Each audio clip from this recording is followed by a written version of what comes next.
Hello and welcome to another Dime SC2 broadcast. This will be Game 7 in the best of 7 with Whiterot versus Battle.net. Of course, sadly seeing last game, Whiterot did lose this series that I put together 4-2. Very sad indeed.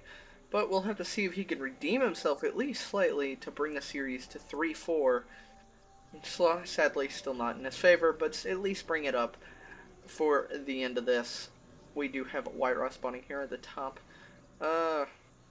top-ish, like 12 o'clock, I guess, position on Shatter Temple, while his opponent taking the about 2 o'clock position on Shatter Temple, and he goes by the name of Millennium Todd. Todd being an ex-Warcraft 3 player, very well known in that scene, and making a lot of good tournament appearances. And now in StarCraft 2, making just as many, doing very well at places like DreamHack and MLG.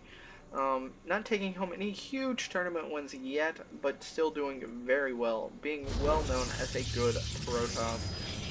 But can he beat Whiterot, who is even better known, who has more spectacular games and much more tournament experience? We'll have to see. Now, this is the old version of Shatter Temple, so no forced cross spawn.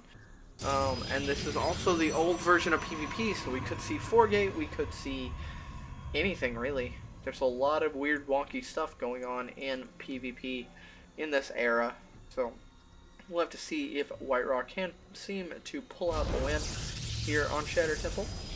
But, you know, just to, as I stretch very awkwardly, oh, jeez, that was hot, oh jeez. Either way, going into it, just to kind of fill up the filler time, to talk about my channel a little bit. I will be adding more and more content going forward, try to do as much as I can. I do have to, you know, do schoolwork and all that kind of stuff, but I will do as much stuff as I can. And I will also be doing regular content on DDSC TV, which is myself and Drone's co-commentated thing. I'll provide links to all of that, and I'll talk about that at the end of this video. I'll talk about, you know, all the places you can find me, and I'll probably do that at the end of every series in case somebody just stumbles onto these videos. Until I have, you know, like 40-50 people, and then it's like, okay, I don't really have to do that too much anymore. Just let it grow steadily on its own without having to be like a shameless plug whore. I don't want to do that. It's not that I disapprove of people doing it, I don't want to. So, anyway, we have the 1-gate coming out from Whiterot. Both of them gateways finish, but Todd going for the quick Robo Bay. 1-gate Robo. We're gonna see if Whiterot does the same. Or what does he do? We have a 1-gate.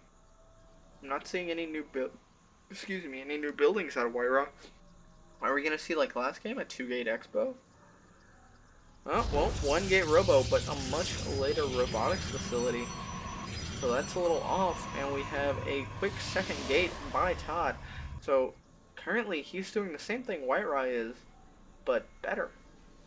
This is really off. I don't know if Whiterot is like just off today or what, or maybe he's going for a 1-gate 1 robo expand. I know when I play Protoss, I've been fiddling with that a lot, but a little odd. I have Whiterot just trying to get some harassment on that initial Stalker, not really being able to.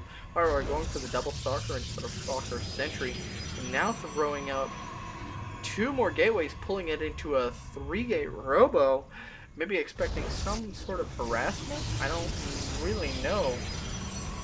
It's 3-gate Robo out of Todd as well, but his gateways, I think, are a little earlier. And we have the Robotics Bay coming out from him as well, so he'll have the fast Colossus count, while Whiterot might be able to get out some Immortals to really deal his amount of damage. Whiterot being very active on the map, checking for proxies, which is always a good sign of a good ladder player. Just checking for proxies all the time, always using his units to do something instead of nothing.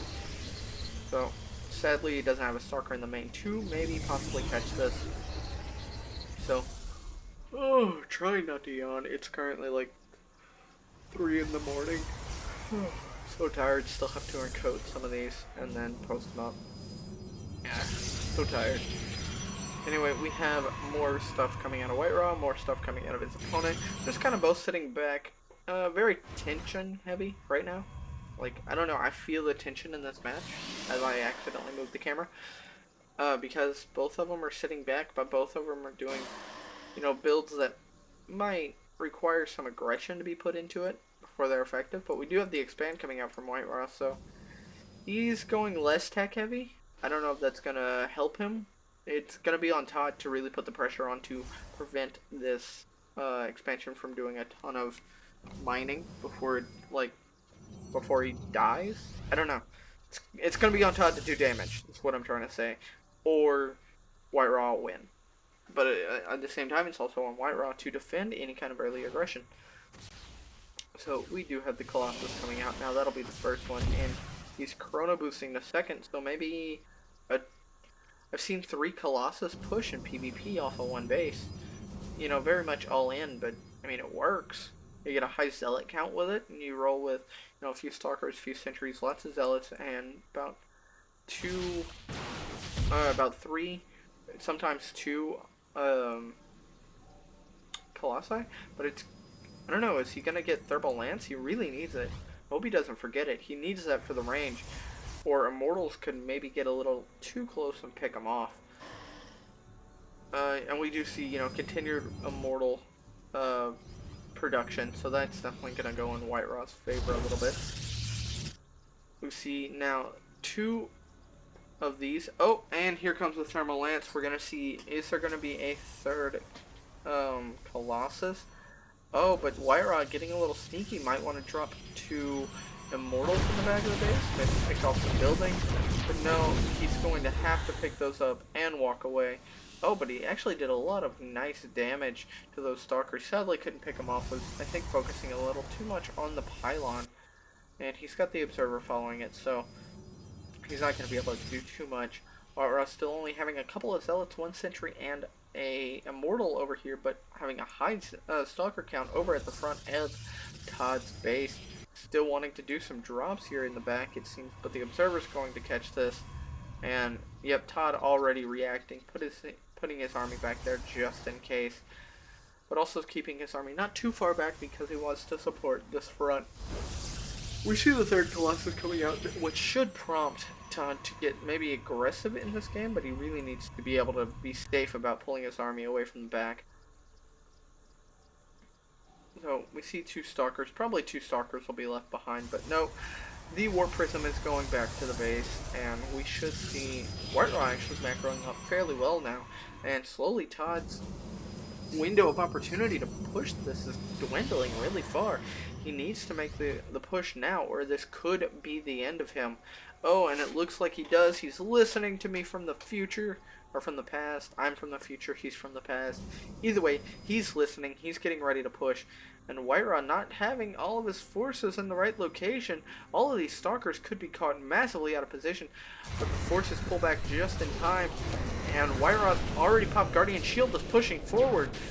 Oh, but getting a few hits on a Zealot, but not really enough. But oh, a 4th Colossus and a massive Zealots gets warped in. And this is the engagement we've been waiting for, ladies and gentlemen. The Zealots are evaporating to the Colossi, and the Immortal is not able to do the damage it needs. Oh, 2 Immortals in the back, almost pick off 2 Colossus, and the army gets wiped out from Whiterun. And GG by Whiterun, leading to, sadly, 5-2 in the series. Battle.net besting Whiterun today. I will try to get another series to maybe do this with another player sometime soon, hopefully, but probably those will also be dated replays, which kind of sucks. Maybe some from Chef, maybe some from whatever player I can find who has a replay pack. But as I said in the earlier, this will be where I say, all the shameless plugging. If you want more of me casting, DimeSC2 at YouTube. Just go to YouTube, look up DimeSC2. You'll find me. If you want more of Drone, who's my co-caster for the BSG tournament, which I'm about to talk to, just go to Drone TV at YouTube. The BSG tournament we co-cast every weekend on Saturday at about 12 o'clock is when we start. and just look that up. Look up my stream, which is on twitch.tv/dime11292. Just look that up. You'll find me. And we'll be casting every Saturday at 12 o'clock.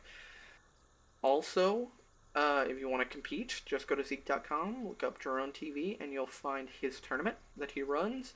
And you'll be able to sign up bronze, silver, or gold players. You know, anybody who's willing. And finally, our collaboration YouTube is DDSCTV at YouTube.com. Just look up YouTube.com/DDSCTV. You'll find us. The first part of the series is there if you want to catch this. The first 3 games in this series. Also, if you want to catch any games that he casts or we co-cast, go there as well. That's our collaboration page, and it'll definitely have more content on it in the next couple of weeks than here. So if you just want a constant stream of StarCraft, definitely check that out. If not, and you're okay with the amount of content that I do, check that out. And that should be it. That's all the shameless plugging as far as I know. And if you like my video, if you like my casting, if you just generally love StarCraft, yes, I'm being shameless, click the follow button on my Twitch or subscribe to my YouTube and comment. Tell me what you like about me, what you hate about me, or just tell me to fuck off. I really don't care. Just tell me whatever. Tell me something. That is all, and as always, GG, WP. See you whenever.